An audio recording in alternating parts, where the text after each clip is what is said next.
St. Jerome, we know he was not the most likable person on earth, right? He had an anger, he had temper, he had, sometimes he would be just, I would say impossible is an exaggeration, but like, and he went into the desert. And I always imagined to myself, he went into the desert because like nobody wanted him around.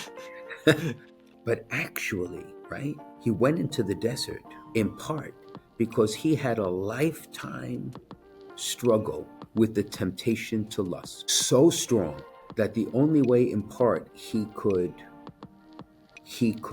harness it, conquer it, right, is to go into the desert where there weren't people, there wasn't the stimulation, there weren't the temptations.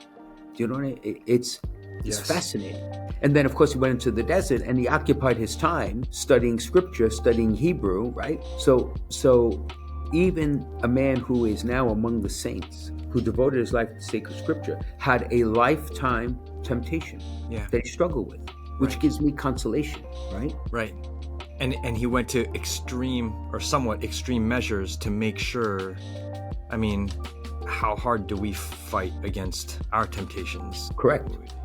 So now, and he was practical. So lust can be stimulated from the things around you.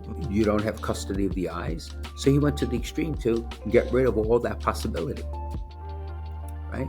And then in his mind, you could, from memory, could keep going on. And then he occupied himself with the Yes. study of sacred scripture, of which we all benefit. So he was very practical. So I guess the question is, anybody listening, ourselves included, anybody listening who's struggling with the temptation, whatever it may be, let's learn from St. Jerome. And not just simply pray that it go away for grace, but how practically, what are we doing practically Right. to take the teeth out of the temptation? Right. Get up and do something about it.